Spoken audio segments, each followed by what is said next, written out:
I get asked a lot, Mike, this is my first time sourcing in China. How much am I ready? What are the challenges? How much will it cost to set up a system to manage a China project? And so I like to look at it like this. Thanks to the internet, thanks to trade shows like this, more and more buyers from overseas at even let me take a step back.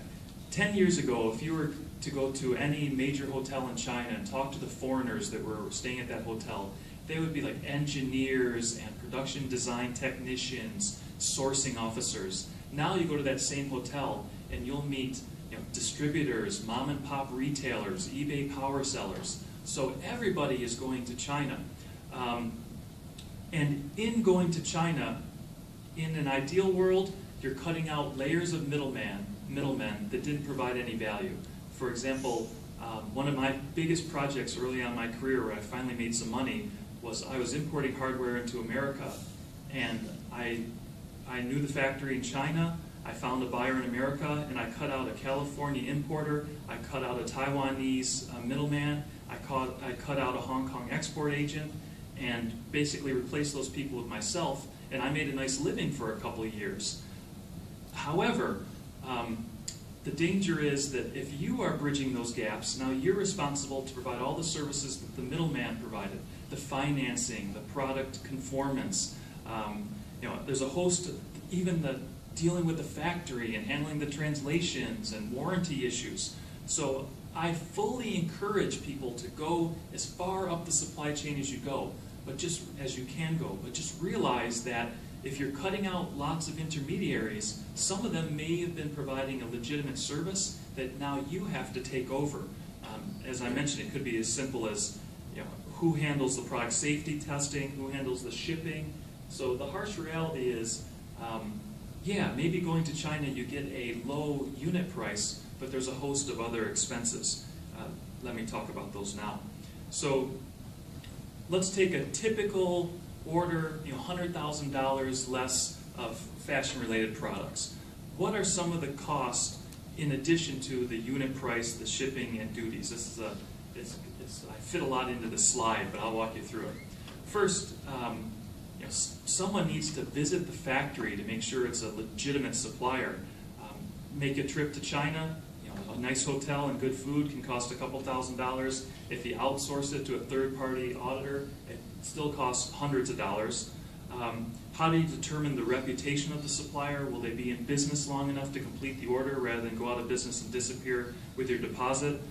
It's free to check references and visit with online verified suppliers in the global sourcing network. But if you want to do proper due diligence, like a D&B style report, that's going to cost a couple $100s, so it's not much, but these things are starting to add up. Do you have a contract? As I mentioned yesterday, I think you're crazy to place an order in China without a bilingual contract, let alone a contract. So it might take a couple $100 to get a Chinese-speaking lawyer that understands China to write you a template for your terms and conditions and your purchase order contract. Not a lot of money, you only need to pay it once, but if you don't do things right, you're opening yourself to a lot of problems down the road. Do a little budgeting. How much is it going to cost to send samples back and forth a couple times between the supplier and you and your customer?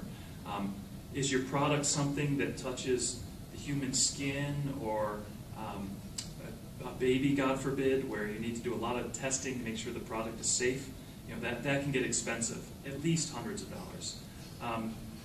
Don't forget about the need, especially on that first order, to do some type of inspection before you make the final payment, before the goods ship out. Once again, option number one, I think the best option is to fly to China and see it with your own eyes. No one knows the product better than yourself. And that can be thousands of dollars, or outsource it for a few hundred. A lot of people forget that your banks are going to charge you on every TT that you make to China. And for example, I make a lot of international transfers, so I've talked to my bankers and say, hey, give me a break. And it only costs me $15 regardless of the amount of the transfer. Some of your banks, because you haven't talked to them about it, they might charge you a percentage of the transfer, or they might just give you their blanket fee. I've seen up to $50, $60. So if you're going to start sending money to China, Ask your bank, what does it cost just to send the money? TT, teletransfer. And the final, number 8, this one is really hard to budget for, but someone needs to do the project management. In an ideal world, the factories would give you updates every Wednesday at 9 o'clock with a clear, transparent report of what's going on in China. The reality is, often as buyers, we're responsible for asking for the updates, doing the scheduling, pushing to make sure that things go out on time. So you have to ask, what is the value of your time? Do you do it in-house? Do you outsource it? Do you hope that the factory does it right? So after adding those up, I still like to add a couple $1,000s as safety cash for an emergency trip to China at the last minute. The order's late. The supplier at the 11th hour says they didn't really understand your material specifications. Having a little bit of money in the pocket to fly to China and fix things is very valuable. So at the end of the day, I was asked to determine what is the minimum budget you need to go China direct. And I think it's $4,000 to $5,000. That's just a rule of thumb. So if your orders are $5,000 and you're saying, well, I need to budget $5,000 to do things right, that might change your decision making.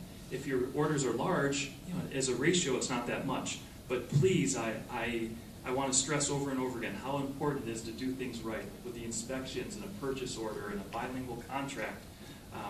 As I mentioned yesterday, if you're just kind of doing this as a gamble, go over to Macau.